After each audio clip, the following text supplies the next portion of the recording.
भाव नहीं आ सकता। अगर आप किसी से मिलेंगे तो आपकी जो प्रेम भाव है उसी के कारण ही आप मिलेंगे, नहीं तो रास्ते में कई लोग जाते हैं सबसे राम राम श्याम श्याम कोई नहीं करता। जिससे जान पहचान है उसको देख करके ही आदमी मुस्कुरा जाता है, राधे राधे कर लेता है। संत कहते हैं भगवान से मिलने का, भगवान को प्राप्त करने का सबसे सरल साधन है कि भगवान को अपने पुत्र को पितरी के या पति की पत्नी के किसी भी स्थान पर भगवान को बिठा लो तो भगवान प्राप्त हो जाएंगे। भक्तमाल में एक कथा आती है, एक बरसाने के सेठ जी थे, श्रीधाम बरसाना। तो बरसाने के सेठ जी थे, उनके 3 बेटे थे, 3 बहुएं थी। बेटी नहीं थी, सेठानी जी भी नहीं थी। बहुत बड़ी दुकान थी, बहुत बड़ा कारोबार था, सब कुछ था सेठ जी के यहाँ। परंतु एक कमी थी कि बेटी नहीं थी, और सेठानी जी भी चली गई तो अपना जो दुख था उसको सुनाने के लिए कोई नहीं था। सेठानी जी भी नहीं थी, पत्नी को थोड़ा बहुत दुख सुना लें, और दूसरे नंबर पर बेटी होती है तो कोई घर में खटपट होती है तो बेटी को भी सुना दिया जाता है। तो सेठ जी के यहाँ पर सब कुछ था, किसी भी बात की कमी नहीं थी, परंतु बेटी नहीं थी। तब कोई पूछता बरसाने का तो कहते सब कुछ है मेरे घर में, परंतु मेरे घर में पुत्री नहीं है। अगर मेरी बेटी होती तो कितना अच्छा होता, मैं भी उसको अपना सुख दुख सुना लेता। नित्य यही कहते रहते। तो एक दिन एक संत मिल गए। अब जैसे ही संत सेठ जी को मिले तो सेठ जी ने कहा महाराज मेरे घर कोई कमी नहीं है, एक कमी है तो बेटी की कमी है। पर अब क्या करें, मुझे रात में सोता हूँ अकेला, सुबह उठ जाता हूँ, कोई सुख दुख दुकान में क्या हो रहा है, झगड़ा हो जाए किसी से तो बेटे अपने काम में व्यस्त रहते हैं, बहुएं अपना कार्य करती हैं, मैं किसको सुनाऊं। तो संत बोले अरे सेठ जी चिंता क्यों करते हो, आप चिंता क्यों कर रहे हो, आपको श्रीधाम बरसाने का वास मिला है। ये बरसाना किशोरी जी का गांव है, किशोरी जी का घर है। कि सुनो सेठ तुमको मिलो बरसाने को वास, जाना तेरा राधा सुता काहे रहत उदास। हे सेठ जी आपको श्रीधाम बरसाने का वास मिला है, और यहाँ तो अगर किसी पुत्री की किसी के घर में कमी है तो किशोरी जी को पुत्री बना लीजिए, क्योंकि जिस जगह अगर हमारे घर में बेटी नहीं है, बेटा नहीं है, उस स्थान पर भगवान को बिठा लो, वही कार्य करेंगे जो घर का बेटा बेटी नहीं करेगा। उससे भी अच्छा कार्य भगवान आपको करके देंगे। जो बेटा आपकी सेवा नहीं कर पाएगा उससे ज्यादा भगवान आपकी सेवा कर देंगे बेटा बन करके। तो संत के कहने पर सेठ जी के मन में आया क्यों ना मैं अब बेटी राधा जी को, किशोरी जी को ही बेटी बना लूं। संत सत्य कहते हैं। और दुकान से जैसे ही आते रहे तो एक सुंदर सा किशोरी जी का चित्रपट फोटो लेकर के आ गए और घर में रख दिए। जहाँ खुद रहते थे उसी कमरे में रख दिया किशोरी जी का फोटो, और बड़े ही भाव से शाम को आते किशोरी जी से 2-4 बातें करते और फिर सो जाते। नित्य क्रिया चलती रहती। और तब सेठ जी से पूछते सेठ जी कैसे हो, तो सेठ जी हमेशा यही कहते रहते कि 3 बहू बेटे हैं घर में, सुख सुविधा है पूरी, संपत्ति भरे भवन में रहती, नहीं कोई मजबूरी, और कृष्ण कृपा से जीवन पथ में आती न कोई बाधा, मैं बड़ भागी पिता हूँ, मेरी बेटी है श्री राधा। अब तो सबसे कहते मुझे तो मैं तो बड़ भागी हूँ जो मुझे मेरी किशोरी जी मेरी बेटी के रूप में मिल गई हैं, प्राप्त हो गई है। नित्य सेठ जी आते और इसी प्रकार किशोरी जी को अपना जो सुख दुख था उसको किशोरी जी को सुनाते रहते। निज सुख दुख सब प्रभु ही सुनायो, भगवान को अपना सुख दुख सुनाते रहते। अब एक संत कहते हैं कि ज्ञानी और भक्त दोनों में क्या अंतर है। एक बार ज्ञानी और भक्त में दोनों में झगड़ा हो गया। ज्ञानी कहता है मैं भगवान से ज्यादा करीब हूँ क्योंकि मैं ज्ञानी हूँ, मैंने बहुत ज्ञान अर्जन किया है, इसलिए मैं भगवान के ज्यादा करीब हूँ, मैं भगवान के पास रहता हूँ, मेरा ज्ञान है मुझ में। भक्त कहता है कि मैं भगवान का भजन करता हूँ, इसलिए मैं भगवान को किसी न किसी रूप में चाहता हूँ, क्योंकि भक्त हैं जो भगवान को पुत्र बनाएंगे, पुत्री बनाएंगे। ज्ञानी तो निराकार के रूप में भगवान की सेवा करते हैं। तो भक्त कहता है कि मुझे भगवान से ज्यादा लगाव है, इसलिए मैं भगवान के ज्यादा करीब हूँ। आपस में झगड़ा होता है तो दोनों चले जाते हैं भगवान के पास। तो ज्ञानी कहता है कि महाराज आप भगवान, आप ये बताइए, आप मेरे ज्यादा करीब हैं कि इस भक्त के ज्यादा करीब हैं? तो भगवान बोले कि जो ज्ञानी है वह मेरी आत्मा है, क्योंकि आत्मा वही जायते पुत्र, आत्मा से जो उत्पन्न होता है उसे पुत्र कहते हैं। तो यह मेरा ही स्वरूप है, इसलिए ज्ञानी तो मेरी आत्मा है। तो भक्त सोचता है तब आत्मा ही ये हो गई तो फिर बचाई क्या शरीर में हमें देने के लिए, निराश हो जाता है। तब जाने लगता है तो भगवान रोकते हैं, अरे रुको, तुम भी रुको। तब बोलते हैं कि ज्ञानी तो मेरी आत्मा है परंतु भक्त तो मेरा परमात्मा है, क्योंकि भक्त तो भगवान को जिस रूप में चाहें उस रूप में बुला सकते हैं।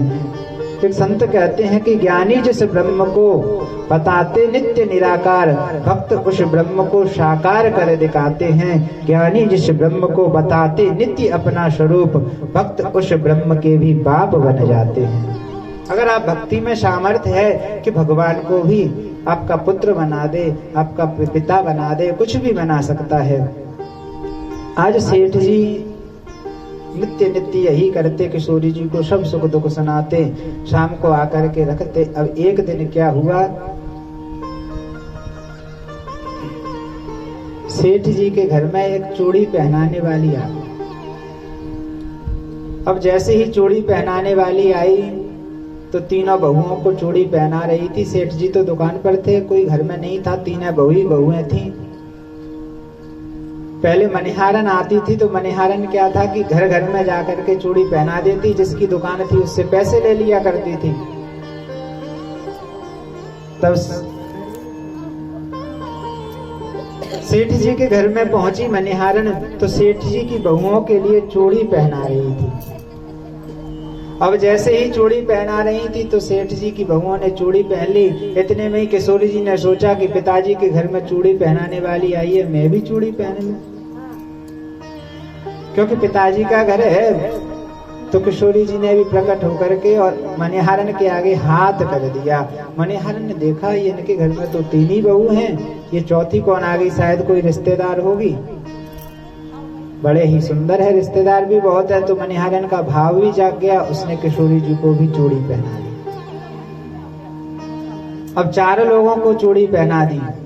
किशोरी जी ने भी चूड़ी पहन ली पिताजी के घर में। मनिहारन दौड़ी दौड़ी जाती है सेठ जी की दुकान पर, कहती है सेठ जी पैसे दे दीजिए, मैं चूड़ी पहना के आई हूँ। सेठ जी ने भी 3 लोगों की चूड़ी पहनाने के पैसे दे दिए। जैसे ही 3 लोगों की, क्योंकि 3 बहुएं थी घर में, तीनों के लिए चूड़ी पहनाई तो सेठ जी ने हर बार की तरह पैसे दे दिए। मनिहारन बोली नहीं सेठ जी, अब की बार 3 लोगों की नहीं 4 लोगों की पहनाई लूंगी। अब की बार 4 लोगों ने चूड़ी पहनी है, इसलिए मुझे 4 लोगों की दीजिए। सेठ जी बोले मनिहारन तू पागल हो गई है, हमारे घर में 3 ही लोग, 3 बहू हैं, सेठानी है नहीं तो किसको चूड़ी पहना के आई है चौथी? मोहल्ला पड़ोस कोई आई होगी उसको चूड़ी पहनाई होगी, मैं पैसा नहीं। मनिहारन ने बहुत कहा कि 4 लोग थे, चारों को पहनाई है, 4 को पहनाई है, परंतु सेठ जी नहीं माने, 3 लोगों की ही दे रहे थे। तब 3 लोगों की चूड़ी पहनाई के मोल लेकर के और मनिहारन चली गई। सेठ जी बोले चौथी के तब दूंगा, तब घर जाकर बहुओं से पूछ लूंगा। तब अगर बहू कह देंगे 4 लोग थे तो चारों की दे दूंगा, कोई बात नहीं। सेठ जी घर जाते हैं, शाम को बहुओं से पूछते हैं कोई और ने भी चूड़ी तुम्हारे साथ पहनी थी? बहू बोली नहीं, हम तो 3 ही लोग थे पिताजी। तो मनिहारन झूठ बोल रही थी। मनिहारन ने झूठ बोल दिया। और अपने कमरे में जाते हैं, अपना कुर्ता उर्ता टांग देते हैं। जैसे ही किशोरी जी को भी प्रणाम कर लेते हैं, जो थोड़ा बहुत जो झगड़ा वगड़ा होता है उसको भी किशोरी जी को सुना देते हैं और सेठ जी आज शयन करते हैं। अब जैसे ही सेठ जी शयन करते हैं तो क्या होता है कि सपने में प्रकट होए बोली वृषभान लली, सपने में प्रकट होए बोली वृषभानु लली, तनया बनाए तात नात ना निभायो है। अरे पिताजी, आपने मुझे पुत्री तो बना लिया परंतु रिश्ता नहीं निभा पाए आप। तनया बनाए तात नात ना निभायो है, चूड़ी पहन लीनी में जान पे तू गेह काल, आप मने हारिन को बोलना चुकायो है। मैंने पिताजी का घर समझ करके चूड़ी पहन ली परंतु आपने मनिहारन को पैसे नहीं दिए। अब तो सेठ जी ने जैसे ही सुना, सेठ जी की नींद गायब हो गई। उठते हैं, किशोरी जी को प्रणाम करते हैं, कहते हैं बेटी मैं भूल गया, बेटी मैं भूल गया। तो किशोरी जी कहती हैं कि 3 बहू याद रही किंतु बेटी नहीं याद रही, कहत श्री राधिका को हृदय भर आयो है। आए राधिका जी थोड़ा सा हृदय में व्याकुल हो जाती हैं और कहती हैं 3 बहुएं तो आपको याद थी परंतु बेटी याद नहीं रही आपको। और सेठ जी से कहती हैं कि ऐसी भई दूरी कहो कौन मजबूरी तात, आज 4 चूड़ी काज मोहि बिसरायो है। आज आपने 4 चूड़ियों के लिए मुझे ही बुला दिया, ऐसी कौन सी मजबूरी थी। सेठ जी बोले बेटी अब ऐसा नहीं होगा आंदा से। सेठ जी ने दोबारा से कपड़े पहने, अपनी छड़ी उठाई और रात में ही पैदल पैदल पैदल पैदल भाग करके मनिहारन के पास पहुंचे। और मनिहारन का गेट बजाते हैं, मनिहारन गेट खोलती है, कहा सेठ जी आप। तो सेठ जी आए, रोने लग जाते हैं, आंखों से नेत्रों से अश्रु धारा बहने लग जाती है और मनिहारन से कहते हैं कि धन धन भाग्य तिरो मनहारन, तेरे से बड़े भागी नहीं कोई संत महंत पुजारी। अरे धन्य है मनिहारन तुझे, तेरे बराबर तो कोई संत महंत पुजारी तेरे बराबर बड़ा भागी नहीं है। और मैंने मानी सुता किंतु नैनन नाही निहारी, मैंने राधा जी को किशोरी जी को बेटी माना परंतु नैनों से नहीं देख पाया अभी तक। और चूड़ी पहन गई तेरे कर से श्री वृषभानु दुलारी, जो किशोरी जी आपके हाथों से चूड़ी पहन गई इसलिए हे मनिहारन आप मोल लीजिए। सेठ जी ने अपने जिम में हाथ डाला और जिम में से हाथ डाल के जितने पैसे थे सब मनिहारन को देने लग गए कि बेटी की चूड़ी पहराई ले जाऊं मैं बलिहारी। जिन राम कृष्ण जोरी कर बोले क्षमा चूक हमारी। और सेठ जी आज प्रणाम करके मनिहारन को बोलते हैं मैंने आपसे जो कल अपशब्द कहे थे उसके लिए मुझे क्षमा कर दीजिए, आपको पैसे नहीं दिए इसके लिए क्षमा कर दीजिए। और जैसे ही पैसे देने लगते हैं तो मनिहारन कहती है सेठ जी अब नहीं चाहिए, कल मांग रही थी तो आपने दिए नहीं, अब मुझे पैसे नहीं चाहिए। क्योंकि मनिहारन कहती है कि जब तुए मिलो अमोल धन तो का मांगत मोल, रे मन मेरे कृष्ण पे रे मन मो मेरे प्रेम से श्री राधे राधे बोल। अब तो मनिहारन कहती है, मन को कहती है, अपने मन से ही मनिहारन कहती है मुझे तो इतना अनमोल धन मिल गया तो फिर ये तुच्छ के पैसों से मैं क्या करूंगी। क्योंकि संत कहते हैं कि तन भी तेरा मन भी तेरा और तेरा पिंड पिरान।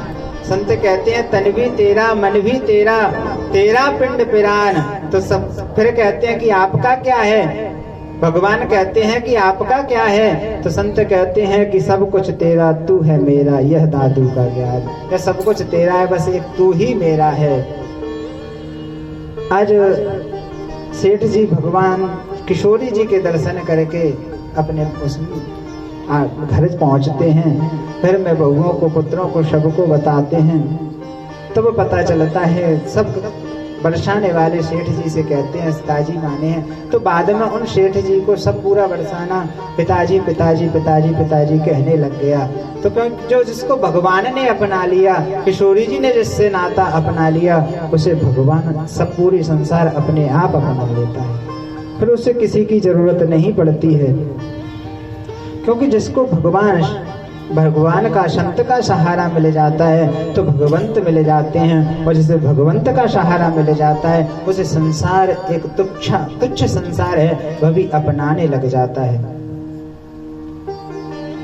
तो हम सबको भी 7 दिन में मरने का श्राप लगा हुआ है, तो हमें चाहिए कि हमारी जो मृत्यु है वह भी भगवान के चरणों में बैठ करके, श्री धाम वृंदावन में तीर्थों में बैठ करके भगवान का कीर्तन करते करते हम लोग भी अपना शरीर शांत करें।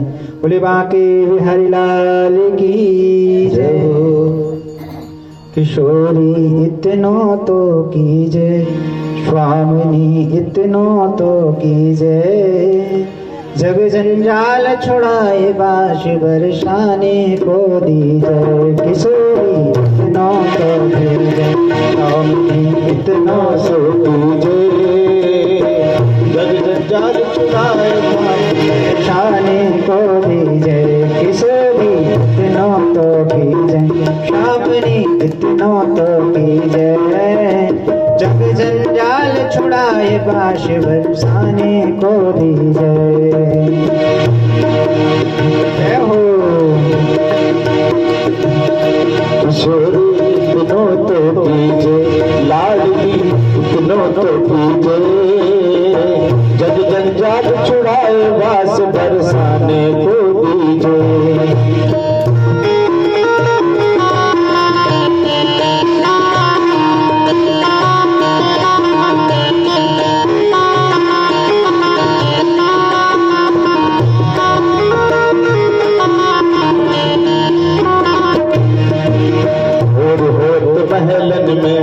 अरे भोर होत महलन में थारे सेवा में नित करूं सांवरी, सेवा नित में जाऊं। मंगला के नित दर्शन पाऊं, जीवन सफल बनाऊं।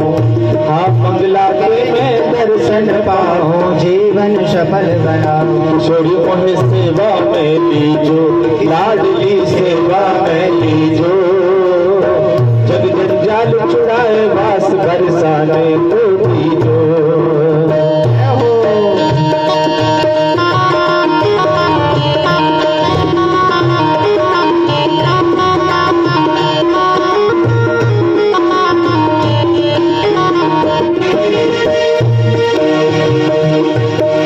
पड़ी रहूं मैं द्वार तिहारे, रसिकन दर्श पाऊं, भावनी रसिकन दर्श पाऊं। भगतन की पद धूल मिले तो अपने शीश चढ़ाऊं। हाँ भगतन की पद धूल मिले तो अपने शीश चढ़ाऊं। छोड़ी मोहे द्वारे रख लीजो, लाडली द्वारे रख लीजो।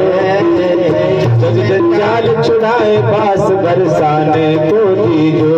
किशोरी इतनो तो कीजय, स्वामिनी इतनो तो कीजय। जंजाल छुड़ाए बाश बरसाने को दीजय। जग जंजाल छुड़ाए बास बरसाने को दीजय। बोले किशोरी जी मैया की, श्री लाडली जू की, श्री राधा रमण लाल की। तो भगवान से कुछ ना कुछ संबंध बनाकर हमें चाहिए कि हमारे जीवन को सफल बना लें,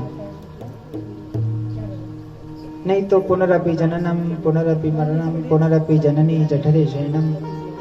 बार बार जन्म लेना पड़ेगा, बार बार मरना पड़ेगा, बार बार जन्म लेना पड़ेगा, बार बार मरना पड़ेगा।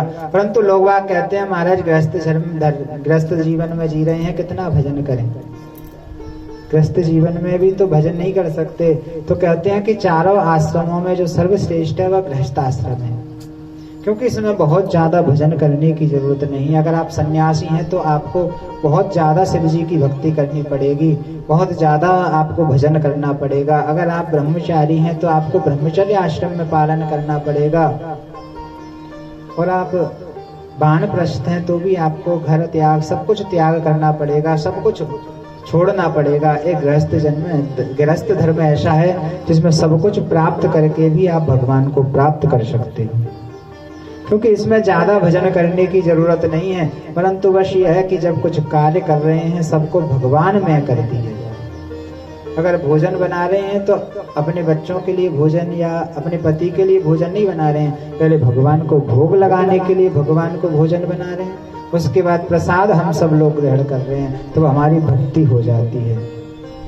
हम स्नान कर रहे हैं, पूरे घर को साफ कर रहे हैं, तो सोचे मंदिर है, हमारे घर में भगवान है, ठाकुर जी हैं, उनकी सेवा के लिए उनके पूरे भवन को साफ कर रहे हैं और भगवान के कीर्तन करते रहें, युगल नाम संकीर्तन या हरिनाम संकीर्तन अगर हम नित्य निरंतर थोड़ा सारे दिन करते रहें और घर के भी क्रियाकलाप जो भी हैं, घर के कार्य साधन उनको भी करते रहें, तो हमारी एक तो बुद्धि है ना, वह भी निर्मल हो जाएगी।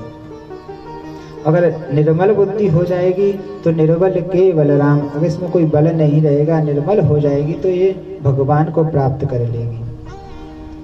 इसलिए जो भी क्रिया आप सुबह प्रातः काल उठ करके संध्या कालीन बेला तक करते हैं उस सबको भगवान में कर दिया जाए तो आपका जीवन वानप्रस्थ सन्यासी ब्रह्मचारी से अच्छा हो जाएगा। अतिथि देवो भव, अतिथियों का सत्कार कर दिया जाए, थोड़े से अगर आप करते हैं उससे ही भगवान का भजन हो जाता है। हम लोगों को ज्यादा भजन करने की जरूरत नहीं है और फिर भी अगर आप करते हैं तो बहुत अच्छी बात है। हमारे गुरुजी कहते हैं अगर आप भजन नहीं करते, बिल्कुल भी कुछ नहीं करते और आप श्री धाम वृंदावन में रहने पहुंच जाएं, अगर आप कुछ नहीं कर रहे हैं, श्री धाम वृंदावन की भूमि में पग रख दिया, आप रहने लग गए तो आपके करोड़ों यज्ञ होने लग गए।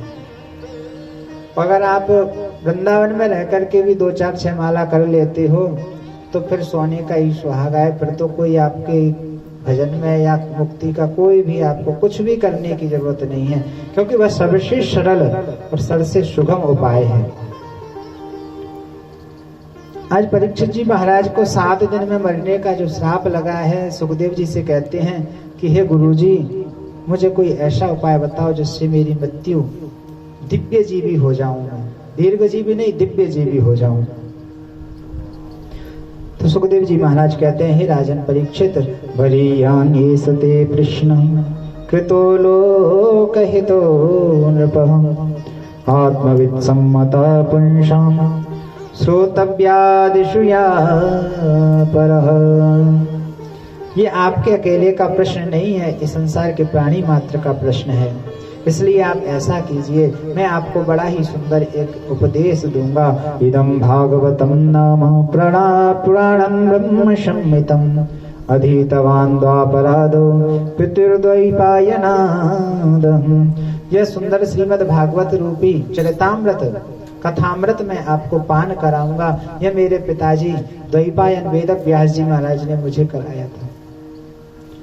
और आप 7 दिन की कह रही हो, जो खटवांग राजा थे उन्होंने तो कुछ क्षण में ही भगवान को प्राप्त कर लिया था, इसलिए आप चिंता मत करो।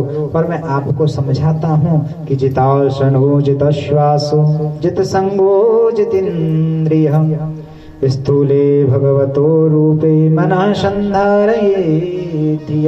हे राजन, पहले अपने आसन को जीतो। अगर आप भगवान को प्राप्त करना चाहते हैं तो एक आसन पर बैठो, आसन को जीतो। जितासनो जितश्वासो, फिर धीरे धीरे ध्यान के द्वारा अपनी श्वास को जीतो।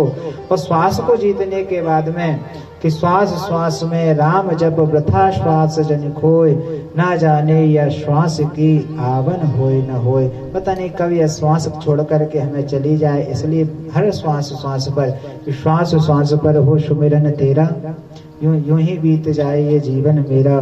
तो श्वास श्वास पर भगवान का कीर्तन भजन करते रहना चाहिए। फिर जित संगो, हमारा संग भी हमें भगवान से प्राप्त करा सकता है, क्योंकि अगर शराबी को देखेंगे तो वो शराबी के साथ ही बैठेगा, जो मांस मदिरा खाता है वो उसी के ही दोस्ती करेगा, उसी के साथ जाएगा। परंतु एक जो धर्म को चलाने वाले धर्म के ठेकेदार हैं, वो एक तरीका से नहीं चलेंगे, दूसरे की टांग खींच लेंगे।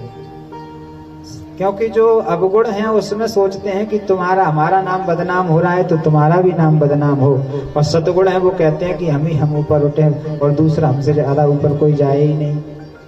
ये दोनों क्रिया आपस में साथ साथ चलती हैं, इसलिए संग को जीतना चाहिए।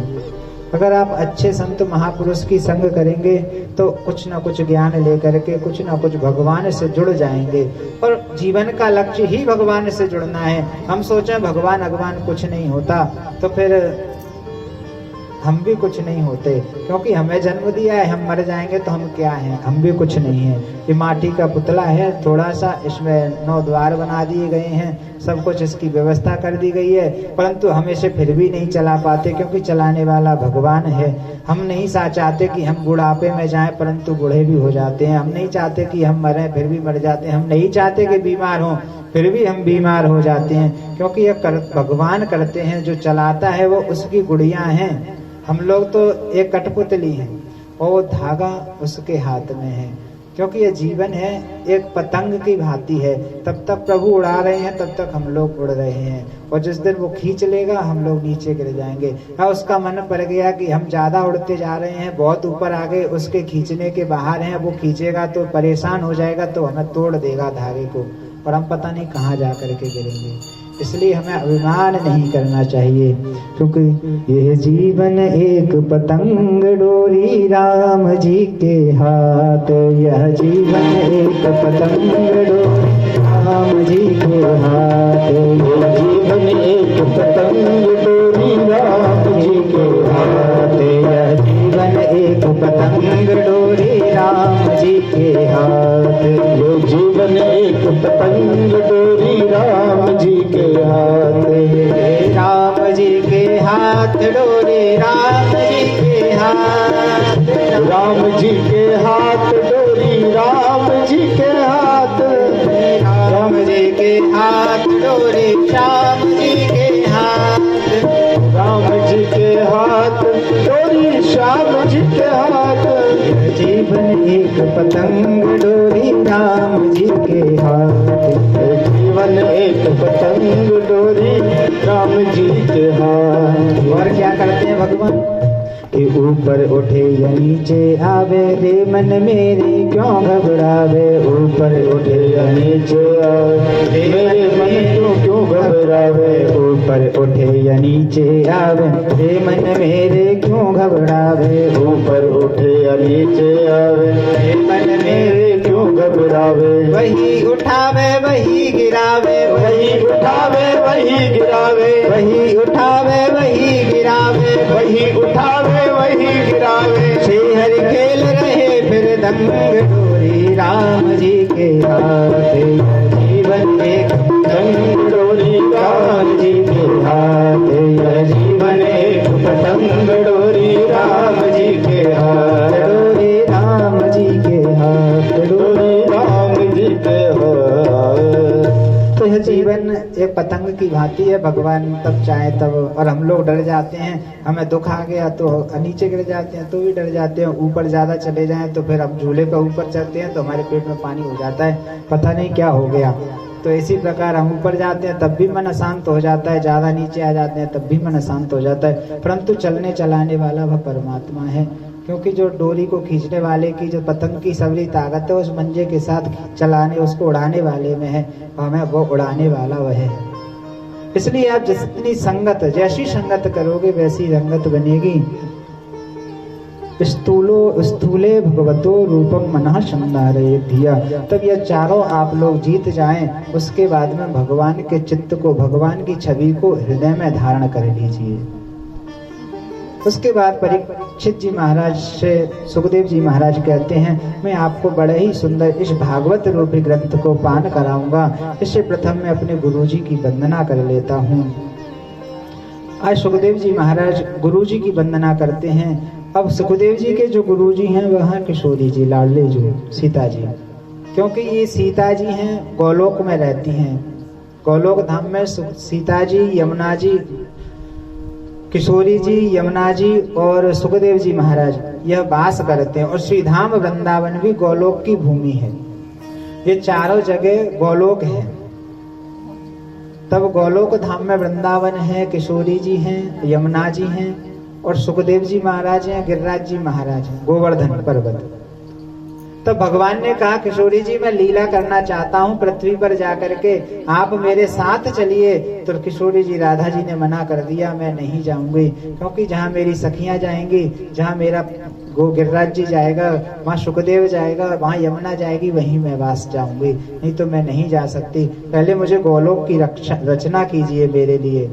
तो भगवान ने क्या किया, अपने अंगूठे में जो अंगूठे के नाखून होता है उससे रज ली, गोलोक धाम की जो रज ली, तो उनके अंगूठे में जितनी रज आई, अंगूठे के और नाखून के बीच में जितनी भगवान की में रज आई, कभी कभी करते हैं ना अपन अंगूठे से कुरेदते हैं तो रज भर जाती है, तो जितनी रज उस समय भगवान के पैर के अंगूठे में आई, उसी रज को भगवान ने ऊपर से छिड़क दिया। तब वह छिड़का तो 84 कोष में जाकर के गिरा। तो जो हमारा ब्रजधाम है वह 84 कोष में है।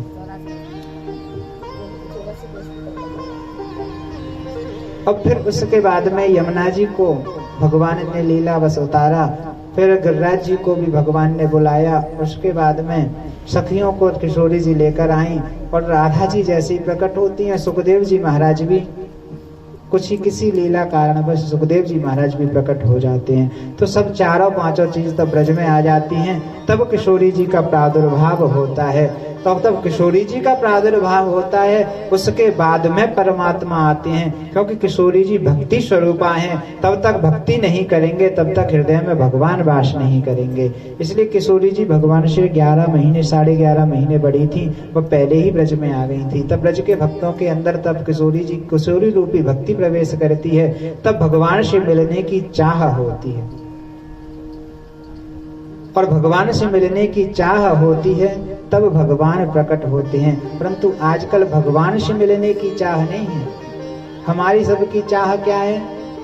हमारी चाह की चाह आनों से पैसों में आती रही, चाह पैसों से रुपया बनाती रही, चाह रुपया से नोट बनाती रही, चाह नोटों से होटल बनाती रही, चाह नोटों से कोठी चुनाती रही, चाह कोठी में मोटर मंगाती रही, चाह मोटर से होटल में जाती रही, चाह होटल में बोतल खुलाती रही, चाह जी से लगी, जी माने होता है धन, चाह जी से लगी जी जरा हो गया, चाह हर से लगी जी हरा हो गया। चाह उनकी हमें सदा चाहिए, अगर वो हमें चाहे तो फिर क्या चाहिए।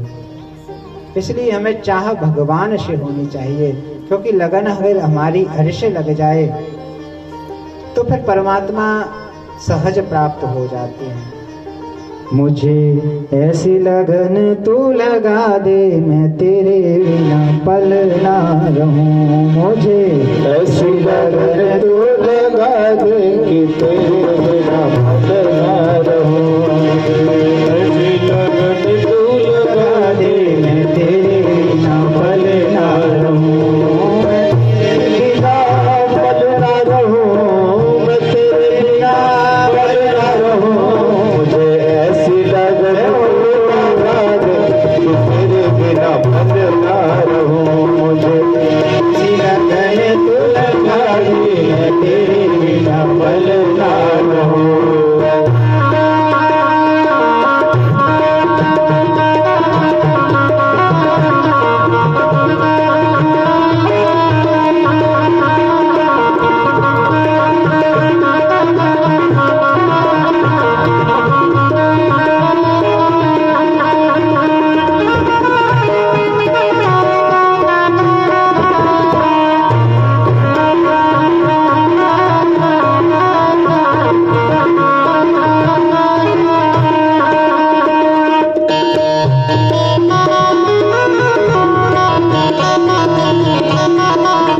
मैं तेरे बिना पल ना रहूं, मैं तेरे बिना पल ना रहूं, मैं तेरे बिना पल ना रहूं, मैं तेरे बिना पल ना रहूं, मैं तेरे बिना पल ना रहूं। हाँ, मुझे ऐसी लगन तू लगा दे कि तेरे बिना पल ना रहूं। मुझे ऐसी लगन तू लगा दे कि तेरे बिना पल ना रहूं। भगवान से मिलने की लगन होना चाहिए। भक्ति स्वरूपा किशोरी जी जब अवतरित होती हैं उसके बाद में ही परमात्मा का अवतरण होता है। तो आज सुखदेव जी महाराज अपने गुरु जी की वंदना करते हैं। गुरु ब्रह्मा गुरु विष्णु गुरुदेवो महेश्वर गुरु साक्षात परम ब्रह्म तस्मै श्री गुरवे नमः। उसके पश्चात कथा प्रारंभ करते हैं तो कहते हैं कि सर्वप्रथम भगवान के विराट स्वरूप का वर्णन करते हैं। जो विराट स्वरूप भगवान है परमात्मा है वह कैसे हैं कि पाताल में तस्य ही पादमूलम पठन्ति पार्श्वे प्रपदे रसातलम महातलम दे स्रसजोथ गुल्फो तलातलम दे पुरुषस्य जंगे। जो परमात्मा है वह पाताल में तस्य ही पादमूलम, जो भगवान के पैर हैं वह पाताल तक है। जो भगवान के पैर हैं चरण हैं वह पाताल में हैं। और पादमूलम पठन्ति पार्श्वे प्रपदे रसातलम, रसातल में भगवान के जो आगे के हिस्से हैं वह चालू हो जाते हैं, प्रारंभ हो जाते हैं धीरे धीरे। महातलम विश्वसुजोत गुल्फो तलातल पुलसस्य, जैसे तलातल लोक में पहुंचते हैं तो जंघा तक पहुंच जाते हैं। और धीरे धीरे धीरे धीरे ऐसी वर्णन करके बताते हैं कि जो भगवान का सिर है वह भूभुव स्वम जंतप सत्य लोक तक पहुंच जाते हैं। इतने बड़े जो 14 भुवन हैं जिनकी किसी की 10,000 योजन दूर है, किसी का 10,000 करोड़ योजन, इतनी इतनी दूर उनकी दूरी है। उन सबको मिलाकर के तब अपन एक खड़ा करेंगे, उसके बाद में भगवान अपने पूरे शरीर का वर्णन इतना बड़ा करते हैं। क्योंकि ये संसार है भगवान के शरीर से ही प्रकट होता है। पद्भ्याम शूद्रो जायते ब्राह्मणस्य मुखमासीत् बाहु राजन्यः, ब्राह्मण के मुख से भगवान के मुख से ब्राह्मणों का प्रादुर्भाव होता है। ब्राह्मणस्य मुखमासीत्, और भुजाओं से क्षत्रियों का, उदर की तरफ से वैश्यों का और पैरों से शूद्रों का प्रादुर्भाव भगवान के विराट स्वरूप से होता है। उस भगवान सुखदेव जी कहते हैं कि आगे चल के कर्म मुक्ति सद्य मुक्ति का बड़ा ही सुंदर वर्णन है। और कामना के अनुसार किस देवता का यजन करना चाहिए। हम लोग सोचते हैं ना किसकी पूजा करें तो क्या प्राप्त हो जाएगा। तो सुखदेव जी महाराज कहते हैं कि इंद्रिय कामस्तु प्रजा काम प्रजापति, अगर आपको पुत्र चाहिए तो प्रजापति की पूजा कीजिए। अगर आप प्रजापति की पूजा करेंगे तो आपको पुत्र की प्राप्ति होगी। और अगर इंद्रियों को प्राप्त करना चाहते हैं, काम प्राप्त करना चाहते हैं तो इंद्र की पूजा कीजिए। देवी मायाम तो श्री कामो, अगर आप लक्ष्मी की कामना चाहते हैं तो देवी का यजन कीजिए, देवी का पूजन कीजिए। तेजस कामो विभावशुम, और आपको वसु जो अग्नि है उनकी तेज के लिए, अगर आप तेज प्रदान करना चाहते हैं तो अग्नि की पूजा कीजिए।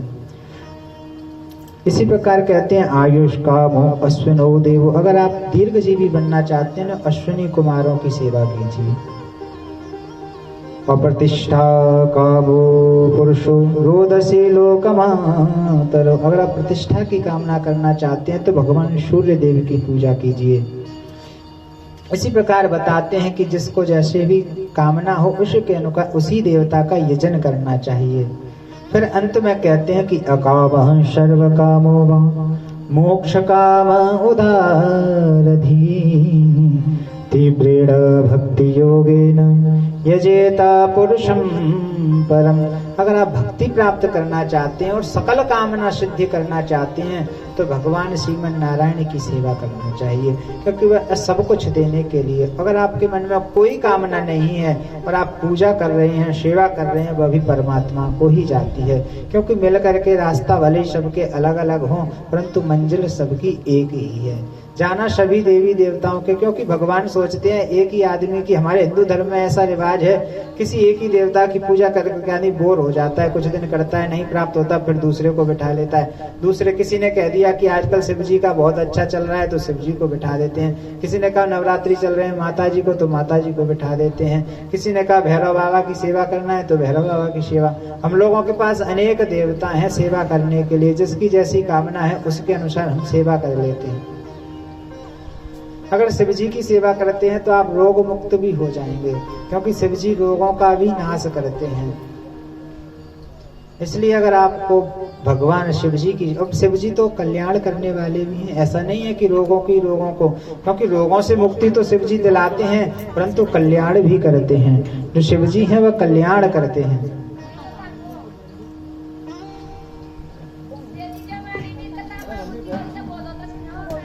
फिर उसके बाद में भगवान भजन करने वाले के लिए भी एक बिलेवतोरुकम विक्रमान्ये न शण्वत कर्णपुटे नरस्य जिह्वा सती दुर्विके वसूत नाचोपगायुतिरुगाय गाथ। फिर भगवान कहते हैं जो इन सब की भी सेवा नहीं करता, जो मेरे अनेक स्वरूपों से, देवी के से, भैरव के से, या फिर कोई भी स्वरूप से, शिव जी से, ब्रह्मा जी से, अगर आप इनसे भी विमुख होते हैं तो फिर आप इंसान नहीं हैं। जो आपके कान है ना, वह सर्प के रहने के बिल के समान हैं। अगर जो आपकी आंख है वह भी एक बहुत बेकार, जो आंखों का भी कोई रहने का मतलब नहीं है, क्योंकि जो ऐसी आंखों से कोई मतलब नहीं जो भगवान को ना देख सके, क्योंकि दृष्टिम सताम दर्शनेस्तु भगवत तनुनाम। अगर आप भगवान की दृष्टि से, भगवान को अपनी दृष्टि से देखते हैं तभी वह दृष्टि आपके लिए सुलभ है, नहीं तो सुलभ नहीं है। फिर आप जिह्वा सती दादुर, अगर आप जिह्वा से भगवान का गुणगान नहीं करते हैं तो मेढक जैसे टर्र टर्र टर्र टर्र करता है, उसी की भांति अपने आप को समझना चाहिए। आगे चल के सुखदेव जी महाराज कहते हैं, हे राजन परीक्षित, भगवान ने नारद जी के द्वारा सृष्टि, माने नारद जी उपदेश देते हैं कि देवी देव नमस्तुस्तु भूत भावन पूर्वज तत्विजानी है यज्ञानम मत्मात्मा तत्व निर्दर्शनम। नारद जी महाराज को ब्रह्मा जी ने चतुर्श्लोकी भागवत का ज्ञान दिया था। उसके बाद में ब्रह्मा जी सृष्टि का बड़ा ही सुंदर वर्णन करते हैं, विराट स्वरूप के विभूतियों का, लीलावतार का वर्णन करते हैं। फिर राजा परीक्षित जी महाराज बड़े ही सुंदर सुंदर प्रश्न करते हैं, 10 लक्षणों का वर्णन करते हैं। अत्र सर्गो विसर्गस्य स्थानम पोषण मूर्तय वनवंतरे सानुकथा निरोधो मुक्तिराश्रय।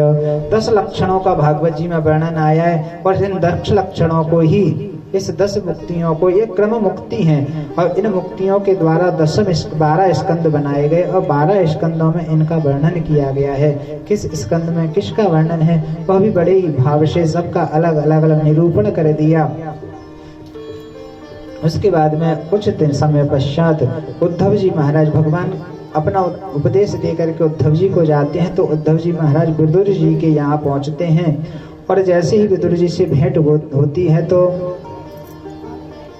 भगवान बड़े ही भाव से विदुर जी को अनेक अनेक लीलाएं समझाते हैं। तो परीक्षित जी महाराज प्रश्न कर देते हैं, हे गुरु जी, पुत्र चतुर्मगवता मैत्रेयणा ससंगम कदा वर्ष संवाद एतत् वर्णयन प्रभु।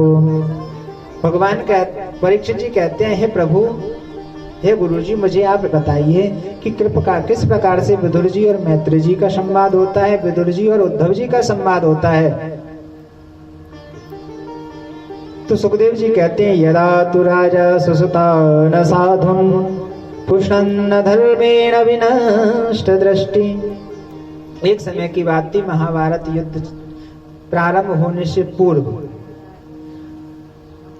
पांडवों में और कौरवों में झगड़ा चल रहा था। तो विदुर जी महाराज भी उसी सभा में बैठे थे, खूब धृतराष्ट्र को समझाते हैं, पर धृतराष्ट्र नहीं समझता है। तो एक दिन कह देते हैं विदुर जी महाराज गुस्से में, क्रोध में आकर के, अरे धृतराष्ट्र, तुम मूर्ख हो, तुम पुत्र के जाल में पड़े हुए, पुत्र के मोह में फंसे हुए हो, तुम्हें इससे निकल करके भी कुछ सोचना चाहिए। यह 5 पांडव भी तुमसे अलग नहीं है, तुम्हारे भाई की ही संतान है, उनको कुछ नहीं तो 5 गांव ही दे दीजिए, कुछ तो उनको दीजिए। पर धृतराष्ट्र कुछ नहीं बोला। इतना सुन लेता है दुर्योधन, तो विदुर जी महाराज को भगा देता है कि तुम हमारे अन्न खाते हो, हमारे यहाँ रहते हो, गुणगान पांडवों का करते हो, जाओ उन्हीं के साथ रहो, यहाँ से भाग जाओ। तब डांट देता है। तो विदुर जी महाराज राजमहल का त्याग करके पास में ही कुटिया बना करके रहने लग जाते हैं। जंगल में विदुरानी जी भी रहने लग जाती हैं। कुछ समय पश्चात भगवान स्वयं ही शांति दूत बन करके आते हैं और शांति दूत बन करके आते हैं। जैसे ही दुर्योधन सुनता है तो सोचता है पता क्या भगवान मेरी हाव भाव में अगर ज्यादा कर दूं, मंत्री की रहने की अगर कोई मंत्री आ जाए उसकी व्यवस्था अच्छे से कर दो तो वो खुश हो जाता है। तो सोचता है कि शायद भगवान मेरे उससे प्रसन्न हो जाएंगे तो पांडवों की तरफ ना बोल करके मेरी तरफ ही बोलने लग जाएंगे। तो बड़े ही अच्छी अच्छी कारपेट, रेड कारपेट बिछा देता है महाराज। और बड़े जैसे ही भगवान दरवाजे से दूर नगर में प्रवेश करेंगे वहीं से तोरण द्वार बनाता चला जाता है। अपने भवन तक बहुत अच्छा श्रृंगार कर देता है पूरी नगरी का। और 56 प्रकार के भोग गांधारी जी पर बनवा लेता है, अपनी माता जी पर। तब भगवान आते हैं धीरे धीरे धीरे, सब दुनिया भगवान को पूरा नगर देखता है, दर्शन करता है। धीरे धीरे धीरे धीरे भगवान आते हैं, महल में प्रवेश करते हैं और दोनों की सबकी वार्तालाप होती है। राजमहल में जाते हैं, राजसभा में पहुंचते हैं। जैसे ही भगवान पहुंचते हैं तो भगवान कुछ समय बाद शांति दूत बनकर आए थे तो प्रस्ताव रख देते हैं कि आप जो मेरे बुआ जी के पुत्र हैं उनके लिए ज्यादा कुछ नहीं देना चाहते तो 5 गांव दे दीजिए। तो इतने बीच में ही दुर्योधन खड़ा हो जाता है और भगवान को खरी खोटी सुनाने लग जाता है और कहता है अरे केशव तुम 5 गांव की बात कर रहे हो, मैं सुई की नोक के बराबर भी जगह नहीं दूंगा। और भगवान को ग्वारिया पता नहीं गाली देने लग जाता है। तो भगवान विराट स्वरूप में प्रकट हो जाते हैं। फिर भीष्म पितामह आदि धृतराष्ट्र आदि भगवान से क्षमा प्रार्थना करते हैं तो भगवान स्वयं स्वरूप में आ जाते हैं। उसी सभा में तब विदुर जी महाराज बैठे तो नहीं थे क्योंकि उनको तो निकाल दिया गया था, परंतु भगवान के दर्शन करने के लिए आए हुए थे। तब सब शांत हो जाता है वातावरण। तो दुर्योधन कहता है केशव मेरी माताजी ने आपके लिए भोजन बनाए हैं 56 प्रकार के, तो आप भोजन करने चलिए। भगवान कहते हैं दुर्योधन मैं आपके घर भोजन अवश्य करता, परंतु भोजन 2 परिस्थितियों में किया जाता है, एक तो अभाव हो या फिर प्रभाव हो और तीसरी आदमी का भाव हो। तो दुर्योधन मुझे लगता है तुम्हारे अंदर भाव तो बिल्कुल है नहीं और अभाव की बात मेरे अंदर नहीं है क्योंकि मैं लक्ष्मीपति हूँ। तो मेरे घर क्या अभाव और एक प्रभाव, क्योंकि तुम इतने बलशाली नहीं हो कि मुझे जीत सको, मुझे तुम्हारा डर नहीं है, इसलिए मैं प्रभाव में भी तुम्हारे घर भोजन नहीं करूंगा। और वैसे भी हे दुर्योधन मेरा तो निमंत्रण आया हुआ है, काका विदुर के यहाँ मेरा निमंत्रण है और विदुरानी काकी ने मेरे लिए भोजन बना के रखा है, मैं तो भोजन वहीं करूंगा। विदुर जी महाराज श्रवण कर रहे थे। विदुर जी ने सोचा हमने तो कभी निमंत्रण नहीं दिया, हमें ना चिट्ठी पत्री आई कि आपके घर भोजन है, फिर कैसे भोजन हो गया। परंतु भगवान की लीला है। विदुर जी महाराज सभा को छोड़ते हैं और जल्दी से जाते हैं कि मार्केट से कुछ ना कुछ खरीद लो, बाजार से, घर में तो कुछ बना नहीं है। और इतनी पहले राजपाट की व्यवस्था थी, राजपाट में मंत्री थे, अब वो भी नहीं है तो कोई पद भी नहीं है, कहाँ से खिलाएंगे भगवान को। विदुर जी महाराज चले जाते हैं, वैसे ही मार्केट में पहुंचते हैं विदुर जी महाराज। इतने में क्या होता है कि भगवान सभा को छोड़ करके विदुरानी जी का दरवाजा खटखटा देते हैं, क्योंकि भगवान को तो लीला करनी है, भगवान लीला पुरुषोत्तम है। विदुरानी जी तब भगवान गेट खटखटाते हैं तो विदुरानी जी वो वहीं से पूछती हैं कौन है। भगवान बोलते हैं कि मैं हूँ यशोदा नंदन, देवकी नंदन। अब जैसे ही विदुरानी सोचती हैं तो भक्त का भाव।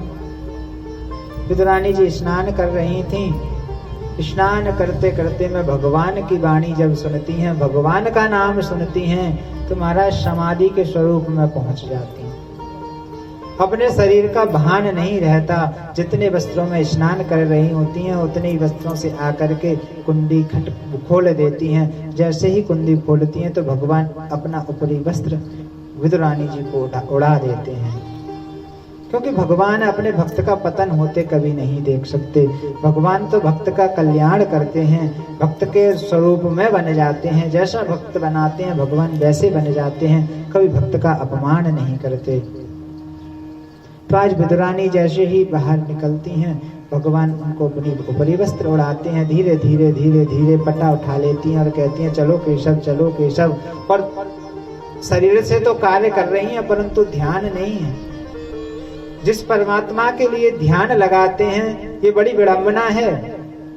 ज्ञानी लोग जिस परमात्मा के लिए ध्यान लगाते हैं तब परमात्मा को भक्त प्राप्त कर लेता है, तो वह ध्यान लगा लेता है। ज्ञानी तो तब ध्यान लगाते हैं तब परमात्मा प्राप्त होता है, परंतु भक्त क्या करते हैं, पहले परमात्मा को प्राप्त करते हैं, बाद में ध्यान लगाते हैं। ये भक्ति की पराकाष्ठा है। तो आज विदुरानी जी ये पट्टा उठा लेती हैं, चौकी ले लेती हैं और भगवान से कहती हैं केशव यहाँ तुम्हारे लिए बहुत अच्छी जगह है, आप यहाँ बैठ जाइए। फिर दूसरे कोने में ले जाती हैं, फिर तीसरे में ले जाती हैं, पूरे घर में घुमा देती हैं, परंतु उनको भगवान को बिठाने के लिए जगह ही नहीं। विदुरानी जी के पास भगवान को बिठाने के लिए जगह नहीं है। कितनी बड़ी विडंबना है संसार में। हम लोगों के पास भी नहीं है जगह भगवान को बिठाने के लिए, क्योंकि हमारे हृदय में भगवान हृदय में बैठते हैं और हमारे हृदय में तो काम, क्रोध, मद, लोभ, सब कुछ अहंकार भरा हुआ पड़ा है। तब इन सब में भगवान नहीं बैठते। भगवान को निर्मल चाहिए, सरल स्वभाव चाहिए, तब भगवान हृदय में बैठते हैं। ऐसे भगवान हृदय में नहीं बैठते हैं। एक बहुत सुंदर कथा मुझे याद आ रही है, उसे सुना के तब मैं आपको आगे का चरित्र सुनाऊंगा। भगवान के बड़े ही सुंदर दो भक्त हुए, दो देवी हुई हैं। अयोध्या में रोजाना दधी लेकर के दधी बेचने आती, मक्खन किसी दिन मक्खन लेकर के अयोध्या में आती मक्खन बेचने। दो देवियां थीं, दोनों सरल स्वभाव की थीं, कुछ जानती वानती नहीं थीं। एक का नाम तज्जला, एक का नाम था चंचला। दोनों का स्वभाव बहुत अच्छा था। रोजाना अपने घर से निकलती और सरयू जी को पार करती, सरयू जी पार करके अयोध्या नगरी में अपना जो दधी या मक्खन लाती बेच देती, फिर शाम को लौट जाती। कभी कभी कीर्तन में सुन लेती भगवान होते हैं, भगवान होते हैं, पर ये नहीं पता भगवान कैसे मिलते हैं, कैसे होते हैं, क्या होते हैं। धीरे धीरे समय व्यतीत हुआ। एक दिन दोनों जा रही थी, मक्खन का टोकरी थी, मक्खन का घड़ा लेकर के मक्खन बिच गया, उसमें जितना लग रहा था आसपास में उतना लग रहा था। अपने घर लौट रही थी, यमुना जी के किनारे एक संत को सायंकालीन बेला में स्नान करते देख लेते हैं, क्योंकि संत 3 टाइम स्नान करते हैं, प्रातः काल, दोपहर में और सायंकाल। तो सायंकाल एक संत को आते देखती हैं कि संत आ रहे हैं और ये स्नान करेंगे। तो चला बोली, अरे बहन चंचला, मुझे ऐसा लगता है कि कहीं भगवान होते हैं, और होते तो कैसे होते।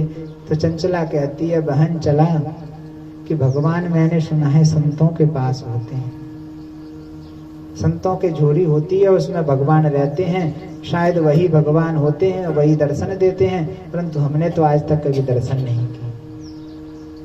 और देखती हैं कि महाराज संत महाराज पधार रहे हैं, तो वो दोनों बहन प्रसन्न हो जाती हैं, सोचती हैं आज तो देखो भगवान की कृपा है जो संत भी पधार गए, अब तो इनके पास झोली भी है, शायद देखेंगे भगवान के दर्शन करेंगे।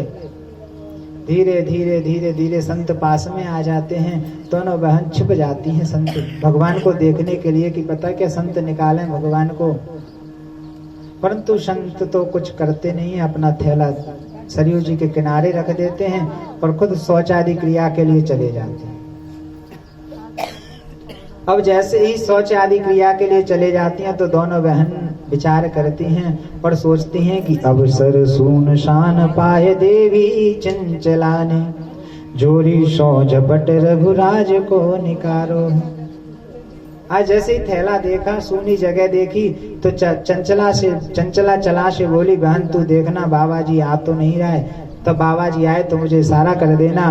और चंचला ने बाबा जी का झोला खोला, झोला में एक डिब्बा निकला, क्योंकि संत तो डिब्बे में रखते हैं, और उसमें जैसे लड्डू गोपाल की मूर्ति होती है ऐसे ही राम जी की भी रामलला की मूर्ति होती है।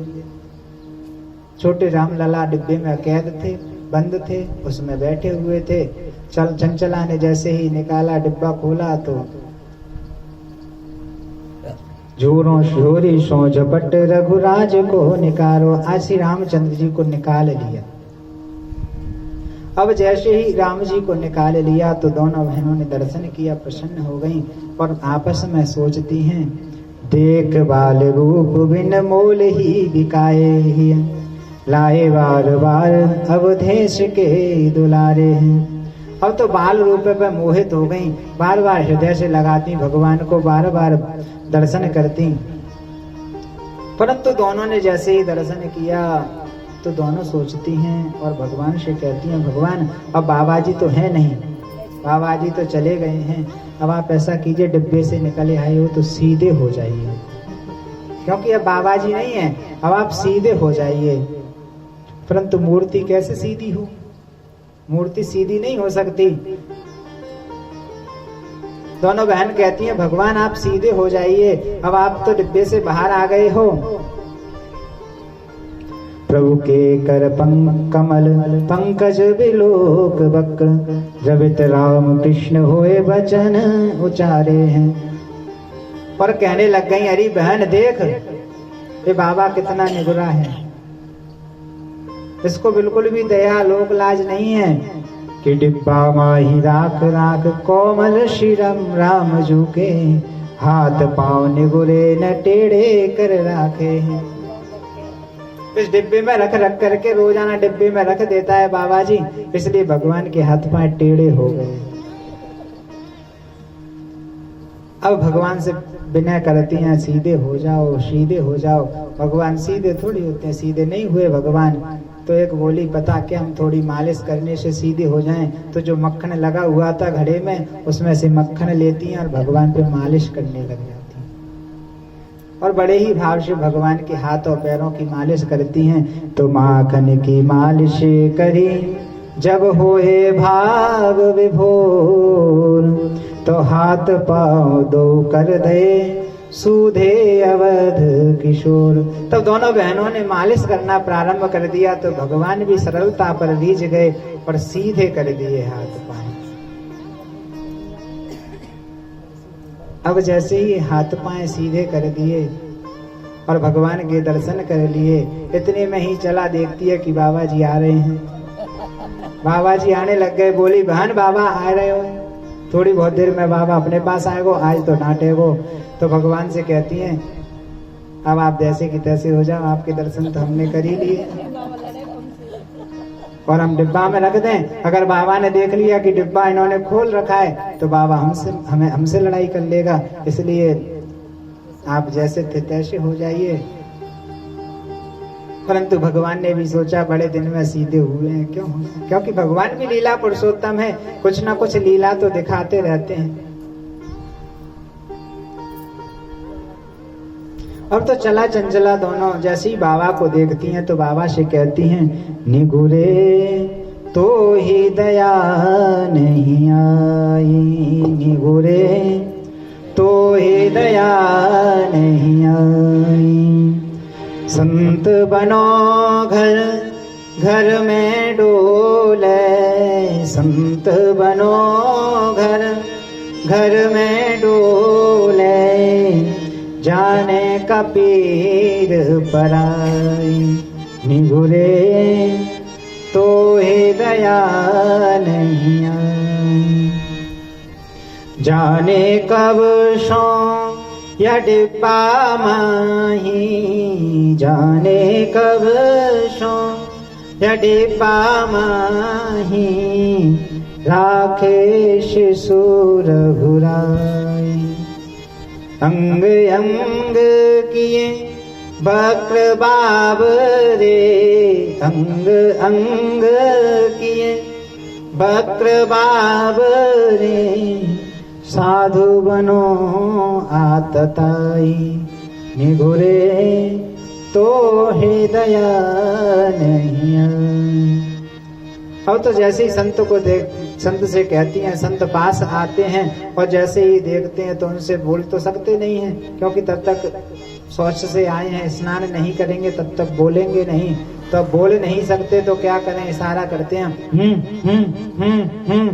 वो सोचती हैं बाबा बोल तो वैसे भी नहीं रहा है, थोड़ा सा दर्शन और करती हैं और राम जी से कहती हैं अरे सीधे टेढ़े हो जाओ, टेढ़े हो जाओ, डिब्बे में आ जाओ, आप डिब्बे में आ जाओ, फिर भी नहीं आते। इतने में ही क्या होता है कि संत का ध्यान राम जी के ऊपर, जैसे ही संत राम जी को देखते हैं तो संतों की आंखों से ही आंसू आने लग जाते हैं, संत भी रोने लग जाते हैं।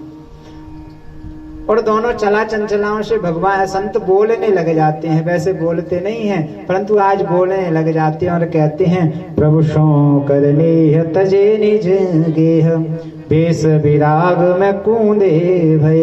मैंने भगवान से नेह करके इस घर को भी त्याग कर दिया और वैराग्य धारण कर लिया और ब्यान समान को कोमल कंठ में रूंधे भये। मैंने अपने प्राणों को भी माने अपान प्यान व्यान जो भी वायु हैं उन सबको जिता सनोजित संगो सबको जीत लिया, कोमल कंठ में रूंधे भये। परंतु तीर्थों और मठ मंदिर में ध्यान धरे द्रग मूंदे भये। मैं तीर्थों में गया, खूब ध्यान किया भगवान का आंख बंद कर करके, परंतु कुछ नहीं मिला। और मोहि टेढ़े राम ललाजु रहे अबला अनजान सूधे वहे। फिर भी भगवान मेरे लिए टेढ़े की टेढ़े रहे, आज चला चंचला जो अबला हैं उनके लिए भगवान सीधे हो गए, क्योंकि भगवान भक्तों के बस में है। भक्त जैसे भगवान को रखेंगे वैसे भगवान रह लेते हैं। आज विदुरानी जी भगवान को चौकी आसन पर बिठाना चाहती हैं, तब पूरे घर में जगह ढूंढ लिया, कहीं जगह नहीं मिली तो क्या किया कि बीच में ही उल्टी चौकी लगा दी। उल्टी चौकी लगा करके और भगवान से कहा बैठ जाइए, और परमात्मा हमारे बैठ भी गए। जो भगवान हैं वो बैठ गए, क्योंकि भगवान भगत के वश में हैं। भगवान उल्टी चौकी पर बैठ गए और काकी से बोले काकी मुझे बहुत भूख लगी है, क्योंकि पता था थोड़ी बहुत देर में अगर विदुर जी आ गए तो हमारा जो रस है, जो प्रेमा रस है वो प्राप्त नहीं होगा। तो बोले काकी जी मुझे भूख लगी है, कुछ खिला दीजिए। काकी बोली मेरे पास तो कुछ नहीं है। फिर याद आता है कि जहाँ रह रहे हैं वहाँ केले का पेड़ है, उसमें केले लगे हुए हैं। तो दौड़ी दौड़ी जाती हैं, थोड़े से केले भगवान के लिए तोड़ करके लाती हैं और अपने सामने भगवान को बिठा करके स्वयं सामने बैठ जाती हैं।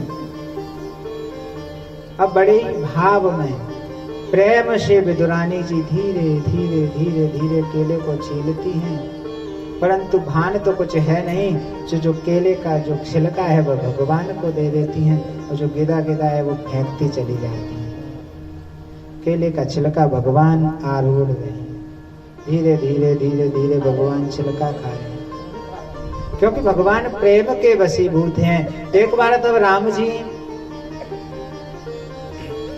अयोध्या में बैठे हुए थे, तो अयोध्या के वासियों ने सखियों ने पूछा हे राम मुझे इतना बताइए हम लोगों को कि आपने भोजन किसके हाथ का स्वादिष्ट लगा आपको भोजन, क्योंकि आपने कृष्ण जन्म धारण किया, आपने राम जन्म धारण किया, किस अवतार में आपको ऐसे आप जनकपुरी गए तो आपने सुनैना जी ने आपको भोजन कराया, किशोरी जी ने भोजन कराया, कौशल्या ने भोजन कराया, माता कैकेयी ने आपको भोजन कराया, आपको किसके हाथ में स्वाद आया?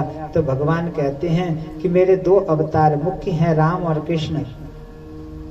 तो और कहते हैं मैंने 2 बार इन दोनों में भोजन किया है कि कै सबरी के विदुर घर हरे जी में 2 बार।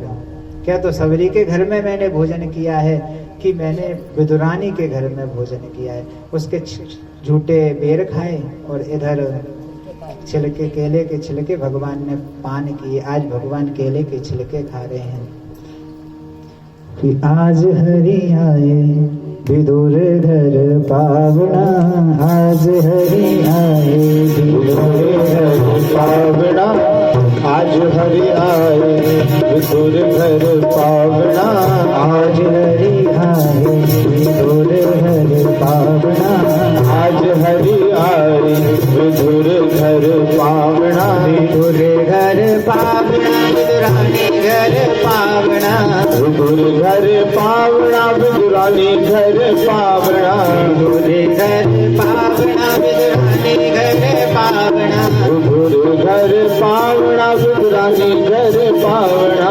आज हरि आए विदुर घर पावना, आज हरि आए विदुर घर पावना।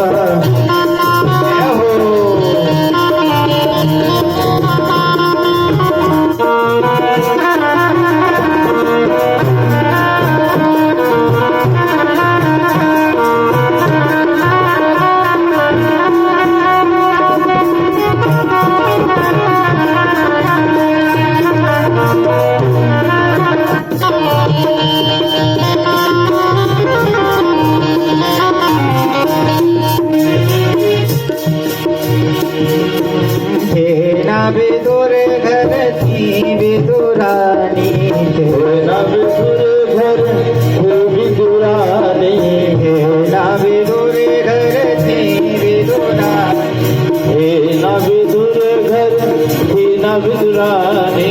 आज हरि आए विदुर घर पावना, आज हरि आए विदुर घर पावना। आज हरि आए विदुर घर पावना, आज हरि आए विदुर घर पावना।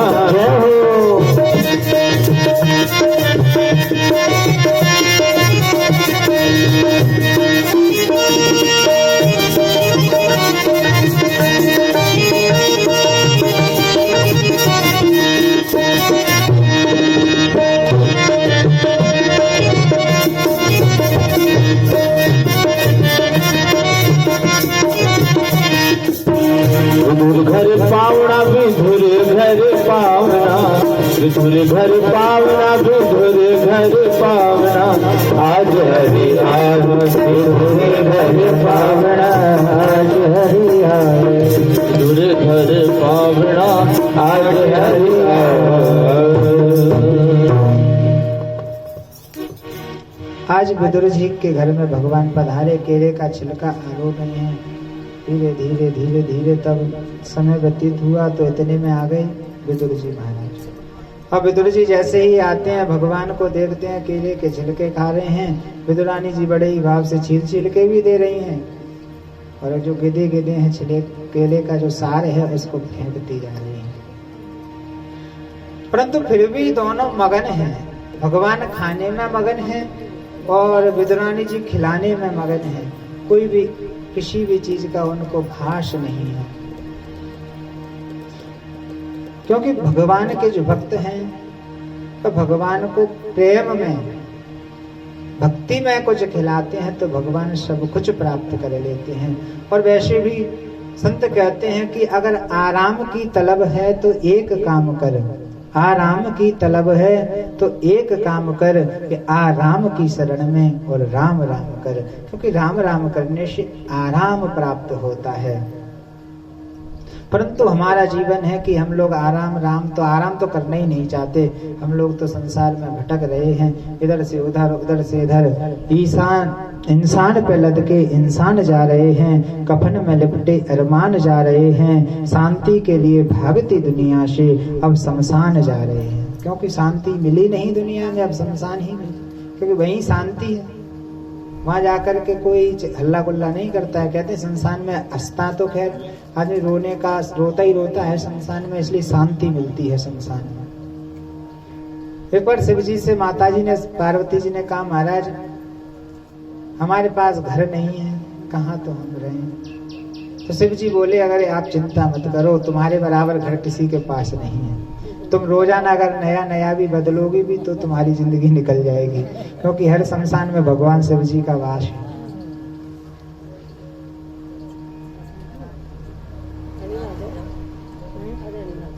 आज विदुर जी महाराज जैसे भगवान को देखते हैं तो भगवान से प्रार्थना करते हैं, हे केशव तुम्हारी काकी हैं वो तो पागल हो गई हैं, तुम्हारे लिए छिलके खिला दिए, इसलिए मुझे क्षमा करें। और इस तो अज्ञानी है, इसको भी क्षमा करें। और मैं आपके लिए माखन मिश्री लेकर के आया हूं, आप इसका भोग लगाइए। अब भगवान ने जैसे ही बोला तो काकी से व्यंग में बोले, काकी जी आपने हमको ये सार सार की जगह छिलके खिला दिए, ये तो गलत बात है। अब जैसे ही विदुर जी के द्वारा लाया हुआ मक्खन, मिश्री माखन भगवान भोग लगाते हैं, तब भोग लगाते हैं, एक गास लेते हैं तो विदुर जी से कहते हैं, चाहे काकी जी ने जैसा भी भोजन कराया हो, परंतु स्वाद तो उसी में ही था।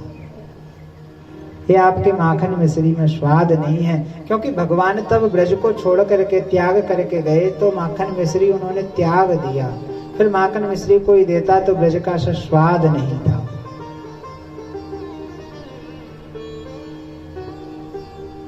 अब तो विदुर जी महाराज भगवान से प्रणाम करते हैं, भगवान से वंदन करते हैं, भगवान भी विदुर जी को काका जी कहते हैं तो प्रणाम कर लेते हैं।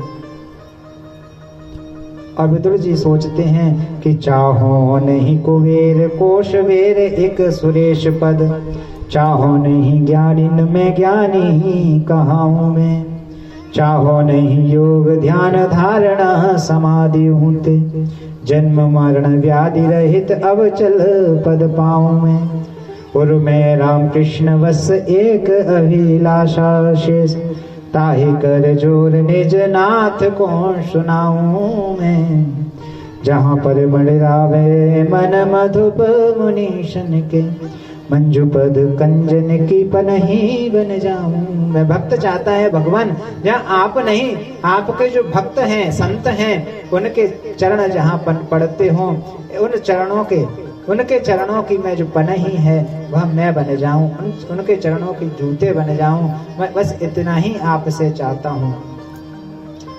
आज भगवान विदुर जी के यहाँ से जाते हैं और कुछ समय व्यतीत होने के बाद जब भगवान स्वधाम जाते हैं तो उद्धव जी को कह जाते हैं, हमारे जो परम भक्त हैं विदुर जी महाराज, उनको आप थोड़ा सा ज्ञान का उपदेश दीजिए।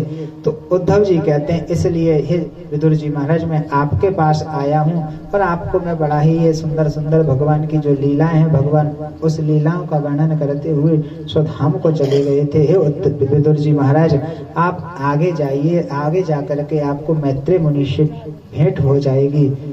अब फिर आगे जाते हैं विदुर जी महाराज, तो विदुर और मैत्रेय संवाद यहाँ से प्रारंभ हो जाता है और विदुर मैत्रेय संवाद में ही भगवान के विराट स्वरूप की उत्पत्ति होती है। इति तासाम सशक्तिनाम सतीनाम शक्यस प्रसुप्तालोकतंत्राणाम निशाम्य गतिमीश्वरम। और विदुर जी महाराज अच्छे अच्छे बड़े ही सुंदर सुंदर प्रश्न कर देते हैं, सृष्टि का वर्णन प्रारंभ कर देते हैं। तो मैत्रेय मुनि विदुर जी महाराज को सृष्टि का वर्णन सुनाते हैं और कहते हैं, सर्वप्रथम इस सृष्टि में जल ही जल था, उस जल में से एक विकराल पुरुष प्रकट होता है, विराट स्वरूप प्रकट हो जाता है।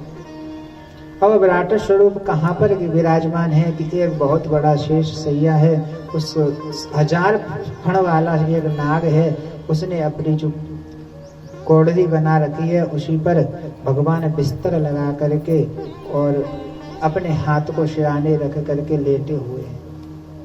जो विराट स्वरूप है वह लेटा हुआ है और अपने नेत्र बंद कर करके उसने ही ध्यान के द्वारा अपने नाभि कमल के द्वारा एक बहुत लंबा कमल उत्पन्न कर दिया है। उस कमल में जैसे ही उत्पन्न करते हैं वह कमल खिलता है, जैसे जैसे कमल खिलता है उसमें से एक पुरुष प्रकट हो जाता है। उसमें 4 मुंह होते हैं उस पुरुष के, और वह होता है ब्रह्मा जी और वह नारायण होते हैं। नारायण के नाभि कमल से ब्रह्मा जी का प्रादुर्भाव हो जाता है। तब ब्रह्मा जी देखते हैं कि मेरी रचना किसने की, मैं कहाँ से आ गया। तो खूब ढूंढते हैं, खूब खोजते हैं, परंतु कुछ नहीं मिलता। तब भगवान